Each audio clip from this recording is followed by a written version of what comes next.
This, ladies and gentlemen, is football.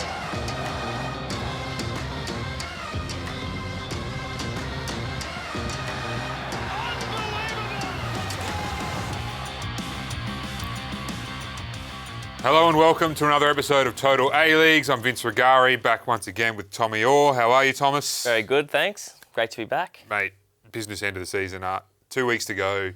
Almost every game is consequential in terms of the top six race, and we might have a title or a Premier's plate holder crowned this weekend, but man, so much else to play for. And we'll start by talking to a bloke who's got a big week ahead of him as well, Steve Corica. Steve, thanks for joining us. Hi Vince, how are you? Tommy, how are you? Good to see you, Steve. Big week ahead for you, mate, and Auckland FC. How does it feel to have earned the right to potentially lift the plate if you're good enough this weekend against Perth Glory in front of your home fans?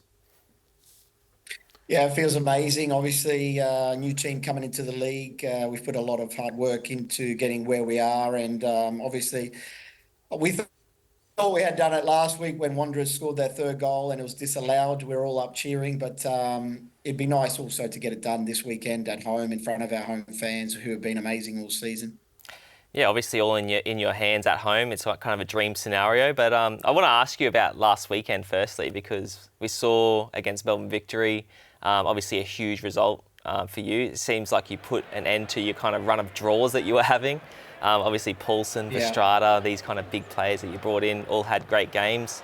Just how important was that win, and what kind of statement do you think that made not only for the rest of the league but for your team kind of internally as well?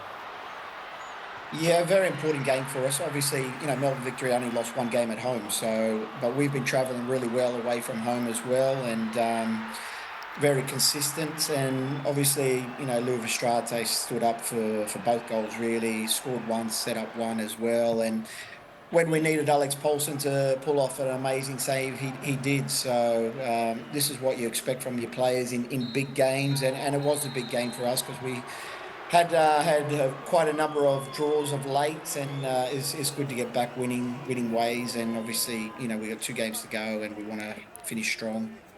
Steve, how much have you enjoyed the challenge of building a club from the ground up? You obviously had a great owner supporting you, and in a big city as well, which meant you had the public on your side as well. But have you? I know you've got big expectations on everything you do in football. Have you surpassed even those for what you guys have accomplished so far this season? Well, I've enjoyed the challenge, working with obviously Terry McFlynn as well again, which is great. We get on so well, and we have a good bond together from our days of playing at Sydney and at the staff in Sydney. So it's good to rejoin him, and we put a really good team together. That have come a long way since pre-season, let's say that much. It was a lot of hard work, but it's been really enjoyable to see how they developed over the season and how strong a bond they have as a group, and what they've really bought into what we want to achieve here. Because we didn't want to come here and just be part of the A-League. We wanted to come and make history and to win trophies. And Bill Foley obviously is very ambitious and wanted to do that, and we've got our opportunity first season this weekend, so it'd be amazing to get it done this weekend in front of our home fans. Bimby, I want to ask you on a personal note, kind of if you look at your managerial career so far and since your time at Sydney, how you think you've kind of matured as a coach. Because, if I remember when you first started coaching at Sydney, we were seeing a lot of free-flowing attacking football, whereas now at Auckland, we still are seeing that, but we're also seeing a very kind of defensively resilient team. How do you think you've kind of changed your approach, and what have you learned in your coaching career so far? I just think you learn each year, the more experience you get. I think it just depends on the players that you have available as well. I think, Sydney was probably, a more technical side than what we are. We're a hard-working team, and we won't. We work extremely hard defensively most of the time, and if you look at the A-League, obviously you need to score goals, but most of the time, if you've got a strong defence, which we do, and everyone working hard for each other, you've got a very good chance of winning games and winning the league. And I think it showed this year. Defensively, we've been outstanding, but also I think as the season's gone on, we've started to score more goals, and more cohesion in that front third as well, and that's always good as well. But that takes that's individual sometimes with the goals, and defensively is all about hard work and working as a team together, and sometimes you've got to do that extra run and put in that block or put your body on the line at times, and these players are doing that right now.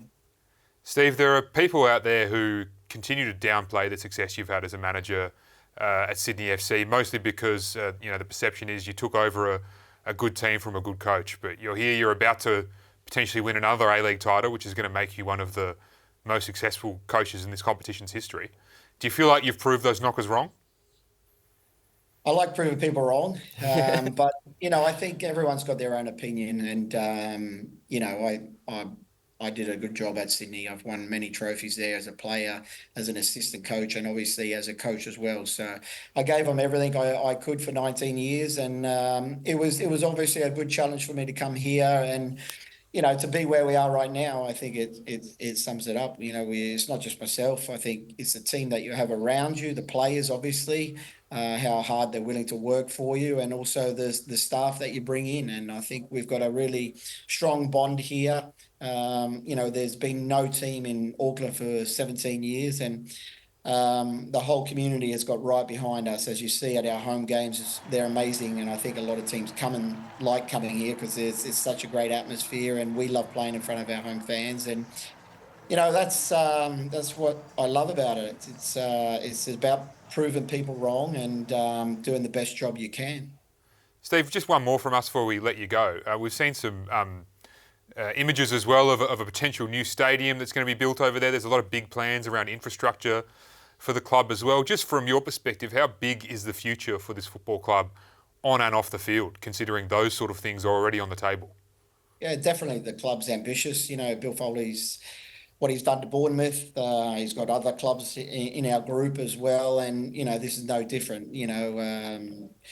I think they're looking at a new stadium for training venue as well, and to play in a small built stadium, which is obviously nice.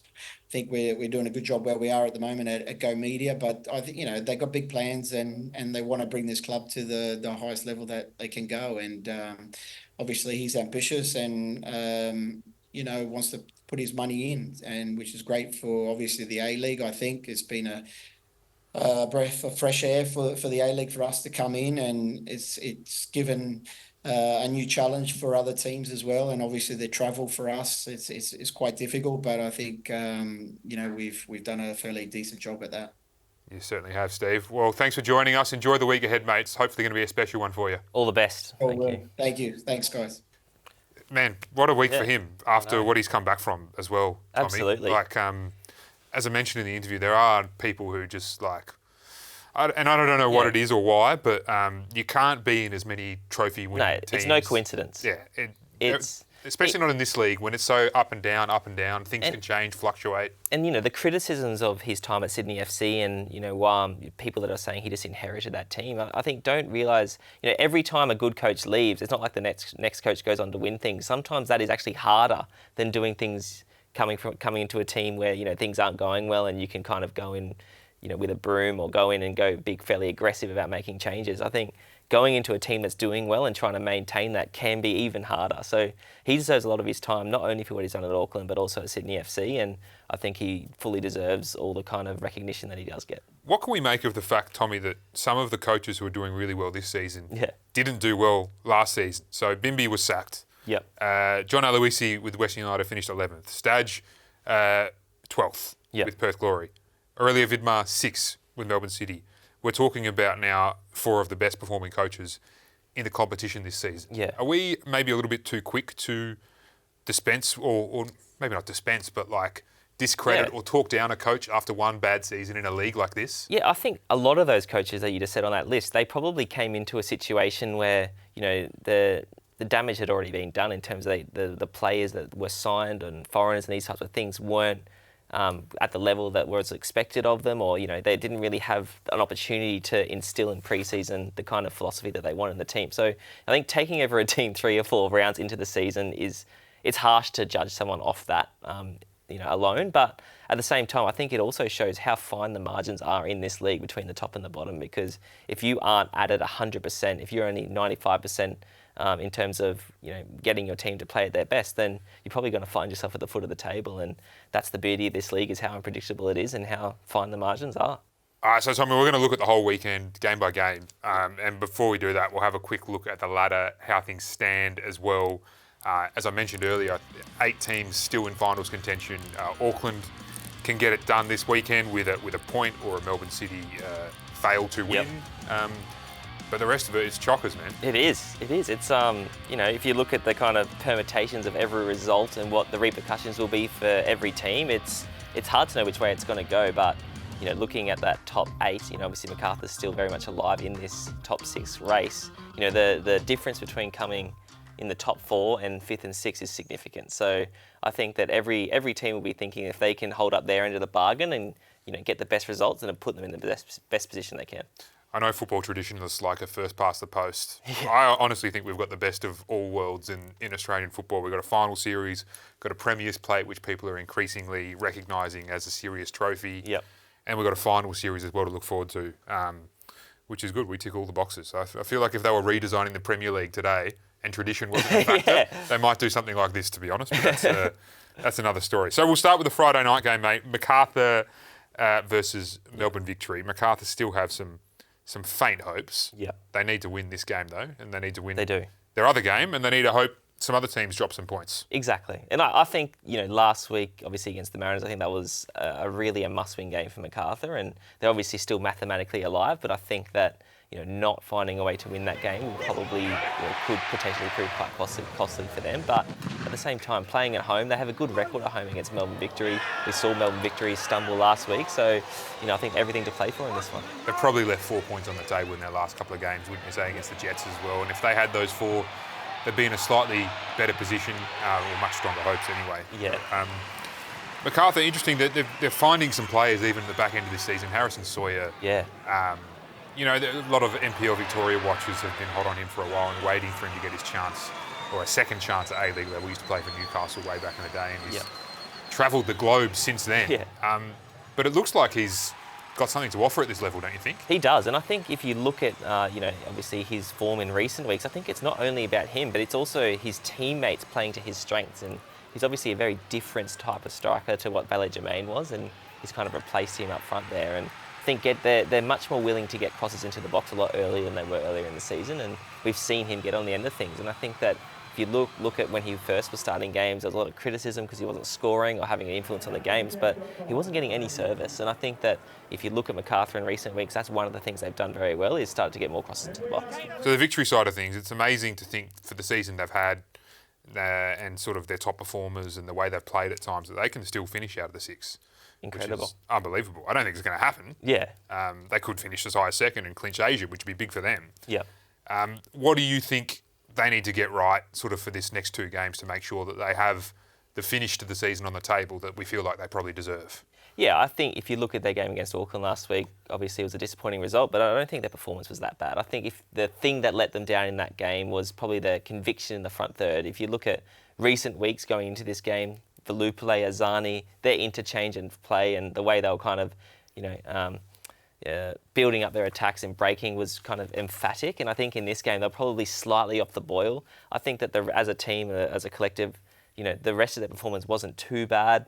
Their, Teague as well wasn't involved, which was probably a big loss for them. But I think that, it's not, I don't think it's going to damage their confidence necessarily going into the final rounds. But at the same time, we just discussed it at the start of the show. The difference between getting the top 4 and 5th and 6th is significant. So I think they're a team that, in their last 2 games needs at least 4 points to try and guarantee that. Yeah, and that's the risk when you've got a team full of sort of confidence players like Victory, right? Like we've seen how good they are when they're on, but if enough of them have off weeks at the same time, exactly, then the result sort of falls away. And that's kind of what was happening with them at the start of the season, don't you think? It's, there was a lot of good football and a lot of kind of positive play, but they weren't really getting goals for all the good play they were doing. And that was kind of the story last week as well. And, if they go down that route again, then I think it's going to be difficult for them, going into the finals as well. But ultimately, I think their form over the last kind of 2 months has been pretty emphatic, and if they can regain some of that, then they're going to be tough to beat in this one. Yep, agreed.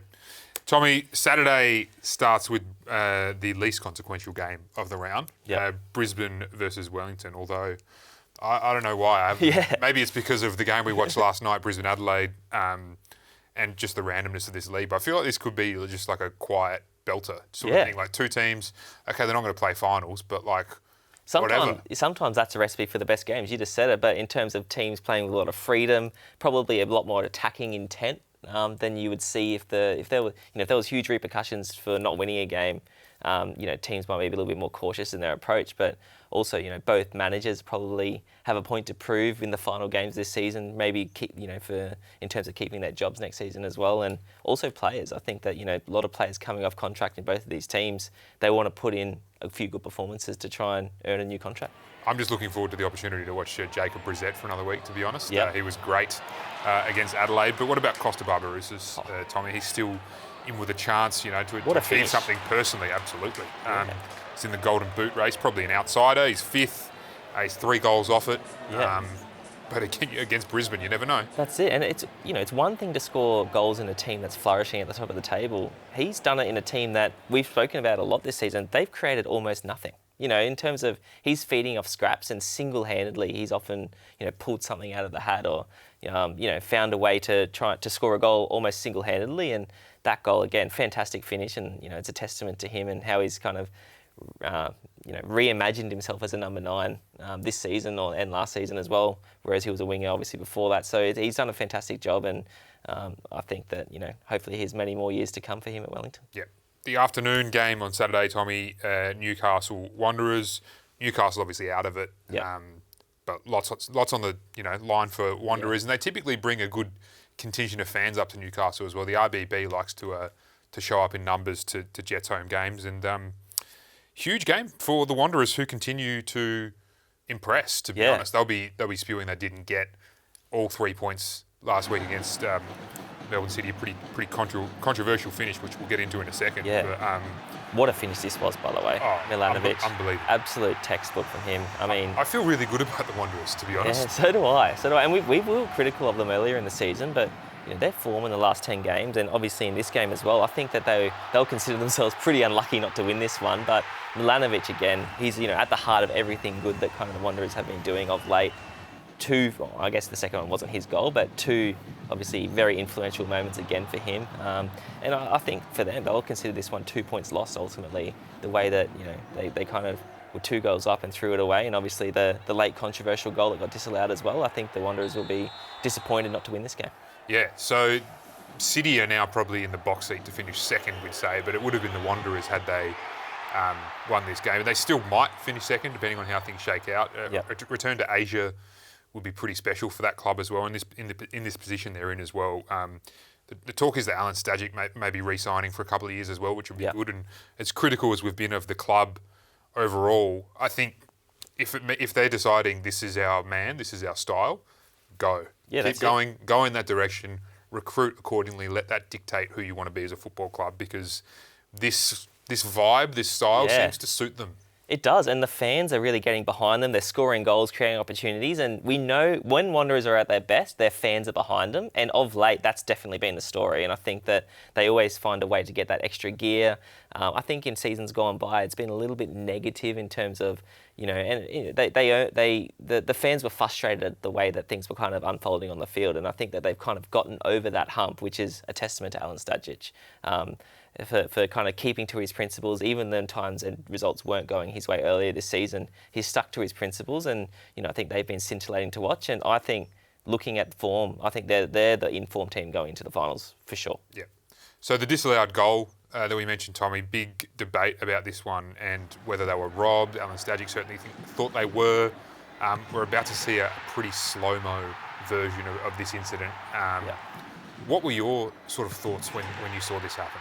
Well, I must admit, seeing it live, I thought that I thought it was offside. That was my initial impression, but I obviously wanted to see a closer look. But the more replays I watch, the more kind of inconclusive it is to me, because Some of the replays look like it maybe even touched the Melbourne City player on the way through. It's not crystal clear, and whatever decision was given on the field, whether that was to be a goal or not a goal, I didn't think there was anything clear enough to overturn it. And I can understand why Alan Stadger should be extremely frustrated at that, the fact that didn't go their way, especially the repercussions of, not 2 points lost almost, and the fact that they conceded a penalty, 10 minutes before that. Although I do think that definitely was a penalty. I think that the criticisms of that call were probably uncalled for, but ultimately, this is football, and sometimes things just don't go your way. Yeah, I'm with you, and I also think it's a good example sometimes of the technology can't give you all the answers. Some things are still indecipherable based on the camera angles you have or whatever, and that was a case where it didn't matter what you which way you looked at it, you didn't know. Like if Anderton wasn't interfering with play, but he might have touched it, and if he touched it, it's not a goal. It's the law. You don't know. So that's right, and it's a hard one to swallow for them. But I think obviously the emotion of that result and it'll be a difficult one to take. But at the same time, I think if you look at the bigger picture, the Wanderers were again unbelievable in that game. If they carry anything that even resembles this form into the finals, I think that they are going to be one of the favourites to win the whole thing. Yeah. Milanovic, unbelievable, like you mentioned, 12 goals for him, 6 assists. And the interesting question for the club at the moment is what they do with him, particularly, this league is moving towards being a very heavy export competition in terms of player sales and transfer fees. He's contracted for next season, which means they have to have a really strong think this off-season about do we sell him, particularly when he's at his highest sort of value, because they don't want to lose him for free. And unlike we've talked about Adrian Segacic and what Sydney FC might get if he did go, they won't get training compensation if he goes overseas, Milanovic, because he's too old. So it's sort of, can you convince him to re-sign? Or get rid of it, or do you get rid of him in this off-season, even though you don't want to? But to know that you could get, how much do you think you could get for a Milanovic? In the current market, I think if you look at some of the other fees that players have gone for around the league, I think you're talking millions, because I honestly rate him so highly. I put his ceiling very high, and I think the thing that separates him from a lot of other players that break through and promising players is how clinical he is. I think that he rarely needs 2 opportunities to score a goal. And I think that his left foot, the way he attacks the players, he's so positive. Even when the Wanderers necessarily haven't played their best, you can always rely on him to produce individual moments or create a spark.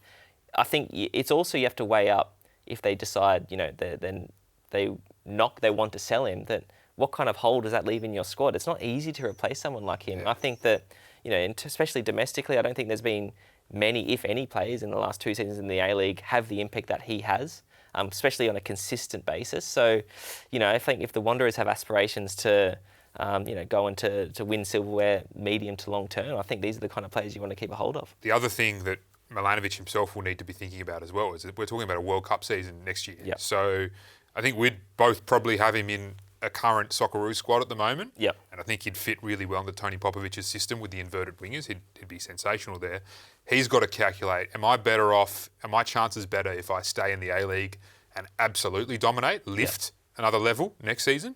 Or does he think the best way to convince Tony Popovic, which might be the best way considering the way Pop has spoken about fitness and blokes in Europe and the physical aspect, is does he get over there and just sort of back himself to get to the level of wherever he goes to and put himself in the mix? It's a good question. I think that depending on what opportunities come up and whether the club's happy with the fee and whether he's happy with the personal terms and the opportunity that presents itself, I think that'll go a long way to deciding what happens here. I think that if the right offer in terms of club or league don't come up, I think that he'll be more than happy to stay at the Wanderers. He's a fan favourite. He's a crucial part of their team. We've seen other players historically go to World Cups from the A-League and do really well. So I don't think there's too much to read into that. But I think that at the same time, this is definitely a watch this space situation in the next couple of months.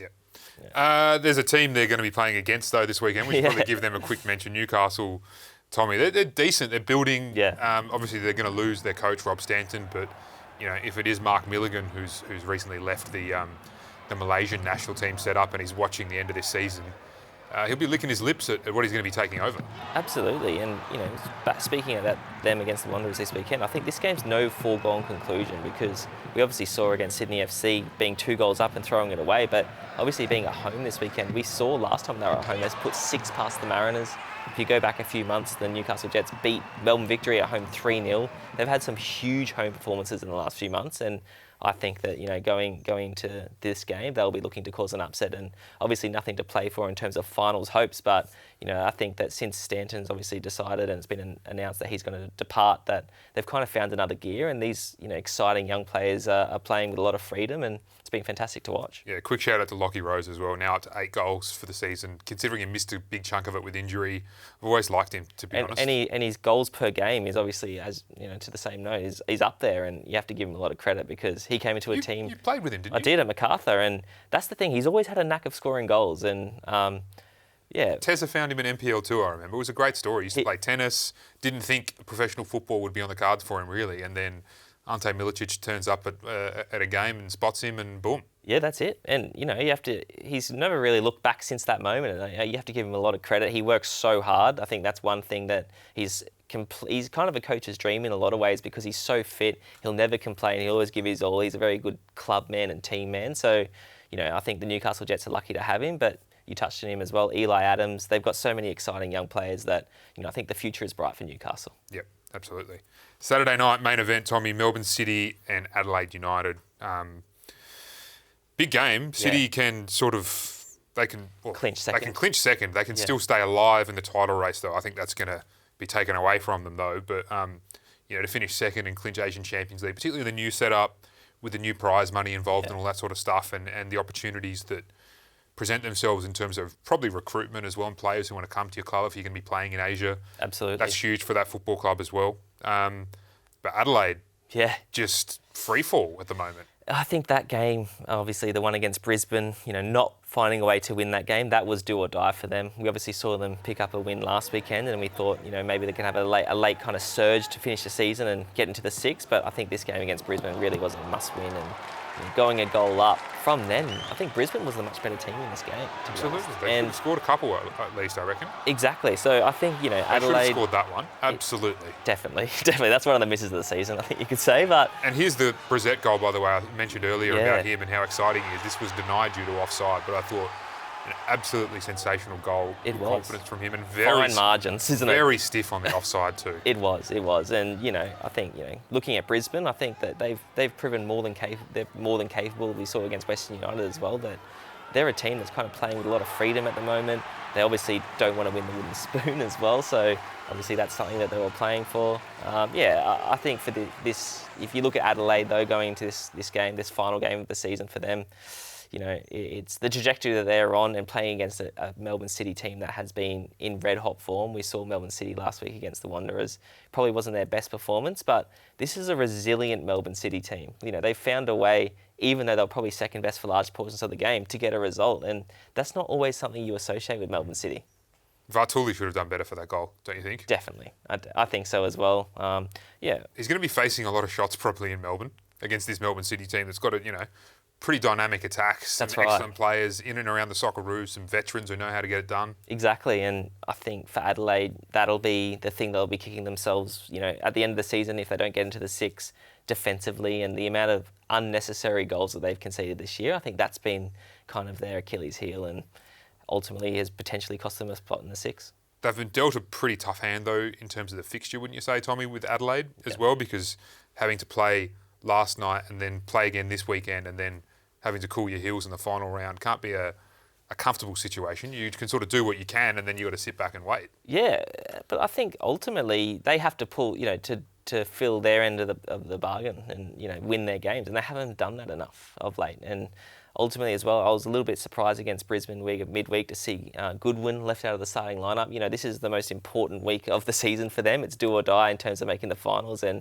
we know that Goodwin's had issues physically, but every game's like a final for them. So I was very surprised to see him start on the bench, but I think in this game we can expect to see him start, and if Adelaide's going to get a result, they're going to need him to put away 1 or 2 goals, you think? Just quickly on City as well, Kai Trewin involved at the other end of the pitch for them this past weekend. But, what have you made of his don't know if we call it a breakout season because we've known he's been good, but he's made the Socceroos for the first time and, at the heart of a pretty good City team that's going to be contending for honours. I think with Kai Trewin, the thing that I like about him is there's no fuss. There's no he doesn't have the fanfare of some other players in the league, but the way he plays, he's very mature.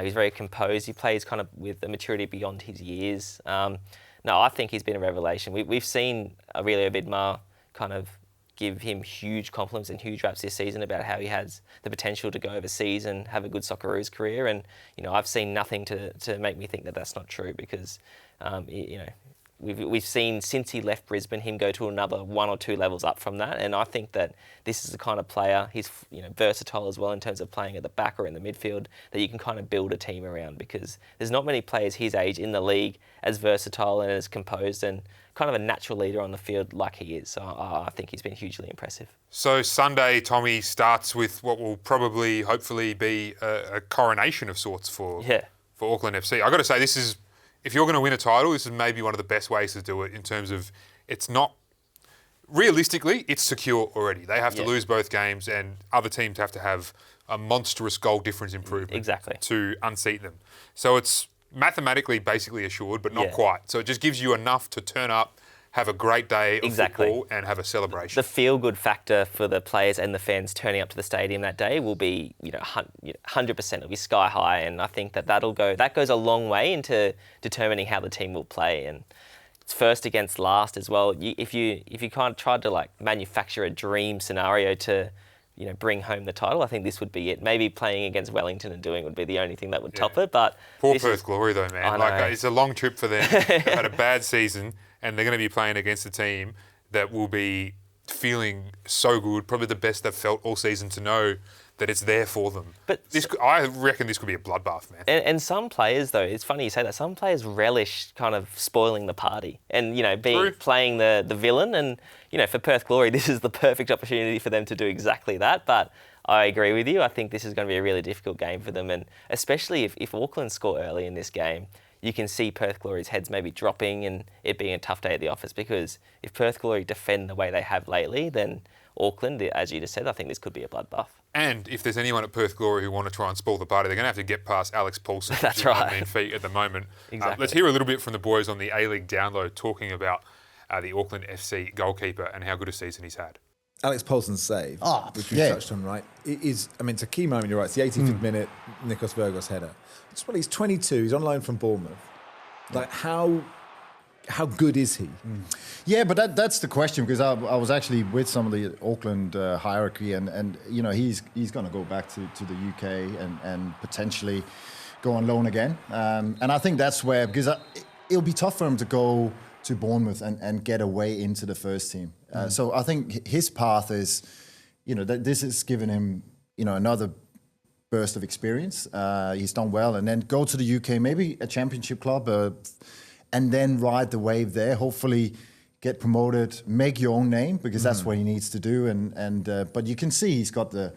I love that he's good with his feet. So he's a modern keeper, and he had a save a bit before where he's not like a big frame guy, but he makes himself big. He's got good timing, and again, at the end of the day, it's about saving, the shots, and he's a modern keeper. You can see he's got the, all the toolbox, as you say, and so for him, it's, does he take that next step when he goes on loan in the UK and actually, makes a name for himself over there? That's going to be the challenge, but I think he's got definitely the credentials to do that. They're going to lose him, unfortunately, next season, Tommy. Steve Corica's already said that he's going to go elsewhere. I expect probably to Hibernian, which is another club that Bill Foley owns. But, if this is it for him in the A-League, he goes down, I reckon, as one of the best goalkeepers we've seen. 100%. I think that will be a huge void for Auckland to fill. And I think the impressive thing is, we saw him break through last season, but how often do you see a player kind of have second season syndrome? They don't live up to the expectations or the added expectations in the second season. I think he's just, built upon what he did last season, obviously at Wellington. But, he's a player that he's got an incredibly high ceiling. He's still so young for a goalkeeper. It's easy to forget that. And I think that, the time is right for him to go overseas. Is Hibs and then potentially Bournemouth a good path for him? Absolutely. I think that, Hibs as well is a team that's potentially got Europa League, or I think they're in the top 3 or 4 positions in the Scottish League at the moment, and that's the really good shop window for him. And I think the most important thing for him, wherever he goes or whatever he decides to do, is that he keeps playing. And especially for a goalkeeper at his age to be getting this much kind of match experience and doing as well as he is insane, to be honest. And I think that he is such an exciting talent. And looking forward to watching him play over the next month, and it might be the last we see of him for a while. I think so. All right, the last game on Sunday for the round, Western United at home to Sydney FC. Tommy, another fascinating game. Western United, though, we were talking about them potentially winning the title or snatching it from Auckland FC. They're still in the mix for second and the Asian Champions League spot, but the title's not going to happen for them. And I just have the same sort of fears for them that maybe we did weeks ago about Adelaide United, that they're trending in the wrong way. Absolutely, and it's not only about the results, but if you look at their game against Brisbane, some of the mistakes they were making, they were very sloppy and they were kind of very casual as well. It wasn't like they were playing with the intensity or the urgency that they have earlier in the season. And John Aloisi in his comments after the game packed no punches in his assessment of it. But at the same time, I think that the trajectory and their form is very concerning for them, because obviously a really difficult game against Sydney FC, who have been finding a way to do what's necessary. If Western United don't get in the top 4 positions, the finals picture looks very different for them, than it might have otherwise a couple of weeks ago. So this is do or die for John Ellis's team. Yeah, well, they got Sydney this week and then Auckland. Maybe it's a dead rubber for Auckland by then, or maybe not, who knows. But, you don't want to be going into finals off the back of 2 bad results at home. Exactly. Huge areas for them. Let's hear, you mentioned John Aloisi pulling no punches. Let's hear what he had to say after the game on the weekend. I didn't think we were good enough tonight from the start. We started very slow. We were poor, to be honest, and then we just struggled to get into the game. So, it's something that we'll get over pretty quickly. We've got 2 home games coming up, 2 big games against Sydney and Auckland, and we'll do our best to regroup, because we've been good all season. This has probably been our worst performance. Quite composed, obviously, but I think that internally he won't be as composed when he's assessing that game to the rest of the group, because at this stage of the season, when the stakes are so high, to put in a performance like that was disappointing. And it was quite a contrast to their game the week before against the Wanderers, when even though they lost, they were very good actually. And on a different day that game could have gone either way. This game was completely different. That was very, very poor performance when they were very much expected to win that game, and it's left them a lot to do in these last weeks. The good news for them is they play Sydney FC, who will probably give them a 1 or 2 goal head start in the first half. The bad news is they're going to have to stop them in the second half, when they're going to score 2 to 3 goals probably. Yeah. That just seems to be what Sydney FC are doing at the moment, which is weird and strange. Yeah. I mean, they've obviously they've ruined the chance of the ACL2 final. That didn't happen for them. Yep. Poor at home.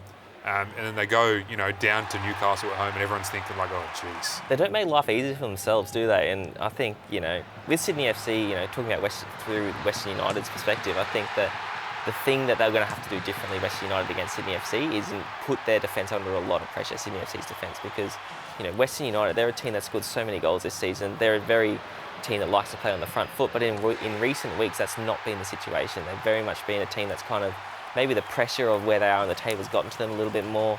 But against Sydney FC, the blueprint, I think, that teams have been successful against Sydney FC has very much been teams who are proactive, press their backline, because this is a makeshift Sydney FC backline. And I think that'll be the messaging from John Aloisi going into this game, was let's put this defence, who has been weak at times, under a lot of pressure. Yeah. Huge pressure at the moment on Ufuk Talay, although the strong rumour that he's re-signed for a period beyond this season, which a lot of Sydney FC fans won't be happy with. But I think we're both pretty positive on him as a coach and what he's trying to do. Yep. What do they have to do to make sure that what they're trying to do actually happens more often? Well, I think if you look at this season, first and foremost, I think it's not, when you're talking about Sydney FC and the players that they've got, it's not only about getting into the top 6. I think that they're a team that the expectation from the fans and from neutrals around the league is very much, this is a team that, on paper, should go into the finals and give it a good shake. They should be there or thereabouts. Getting 6th and getting knocked out in the first week of the finals is still a big failure for Sydney FC, in my personal view. So I think, the pressure is rightly on them, but at the same time, we have seen that when they're at their best, they can beat anyone. We've seen them earlier in the Sydney derbies against the Wanderers this season. They've put in some scintillating performances. So, I think this is a team that hasn't hit their ceiling high regularly enough, but when they do hit their ceiling, nobody wants to be on the other side of that. Yeah, agree. All right, Tommy, let's rip straight into extra time, mate, to finish off. We'll start by hearing a little bit from Andrew Redmayne, who gave one of the great emotional interviews on the weekend after his farewell at Sydney FC. We talk about the 3 championships, the 3 premierships. We talk about the incredible things you achieved in a Socceroos jersey as well. For you yourself, when you look back, is there another moment? Is there something different that for you really stands out? Probably just the little things that no one sees. I think back to little things on the pitch that absolutely no one would have noticed except probably Ryan Grant and a few others. Times in the kit room, times in the gym. That's probably what makes it the most special, I think. 237 games with the club, been a huge part of your life for the last 9 years. How special has Sydney FC been in your life, in your family's life? It's kind of everything in a way. I wouldn't have done the things that I've achieved in my career. I wouldn't be possible without the people that brought me into the club, and I guess they believed in me at a time where I probably didn't believe in myself. So, yeah. Wow. Yeah, man. So who's signing him? He's not done, I don't think. No, he's still got a lot to offer. And I think Sydney FC could use him, to be honest with you. But, what a guy, what a player. I was fortunate to play with Redders in the under-20 Socceroos, and he's always been one of the standout guys. And, he was much maligned earlier in his career and probably copped a lot of unfair criticism. So to see him and the way he's turned his career around and been influential also for the Socceroos, I think that you're not going to meet many more deserved people than him. Yeah. Adelaide United, get on him. He'll do a job for a year. Brian Kaltak is leaving the Mariners, Tommy. Looks like he's going to go overseas, cash in a little bit, which he's entitled to do given his late entry to professional football. How will we remember him in the A-League? What a player. And I think, there was a lot of rumours linking him to the A-League for years, and it never really happened. And then as soon as he came, he was a revelation since day one. He's a player nobody wants to play against, so physically imposing and one of the great guys of the league. So fair play to him and wish him all the best. Yeah, absolutely. Hopefully there's more Islander players to come in the A-League as well, because there's a lot of talent out there. Tommy, swapping shirts at halftime, which we saw, was it Eli Adams and Douglas Costa do? I don't think Douglas was volunteering his to Eli, but we're not having that, are we? It's a hard no from me. And I think if I was a coach as well, I wouldn't be too happy about that. During the game or during the 90 minutes, your focus should be purely on performing as well as you can. And if you're doing things like swapping shirts, it suggests that your mindset's maybe somewhere elsewhere. Yeah, we love you, Eli, but not that one, mate. We'll rank the top 5 breakout stars in the A-League this season, Tommy. Who you got? It's tough because, there's a lot of players, and obviously your head goes to players like Milanovic, but then I realised this is his second season. He's broken out exactly. prior to this season. Exactly. He's not really a breakout per se. So my 5 that I had was Noah Botic, Goodwin, Velupile, Jed Drew, and Teague. Yeah, don't mind that. Yeah? Did you have Segacic in there? I didn't actually. But who do you take out as well? And obviously Segacic should maybe be in there. Goodwin, because he's been, I know he hasn't broken out properly. Top of the Golden Boot at the moment. I know, but he's been around for a That's long true. time. I'm not sure he's had a breakout season before true. this one, but he's been around long enough that I'm getting him out and I'm putting Segacic in. And I'll tell you what, if this season went for maybe a month or two longer, Jacob Brissett. Yeah, it's true. He's breaking out now. That's I don't know true. if we'd call it a breakout season. It's true. And one player that, this is a bit rogue, but he's a bit older obviously, but we didn't know anything about him before the season, but Louis Verstrata. I think that he has been unbelievable and, a real kind of cog for them. And let me put it this way, if he wasn't at Auckland, I don't think they would have been as successful as they are. Yep. Good shout. All right, Tommy. Well played. Pleasure. Thank you very much. Thank you. Thank you as well. We'll see you next week.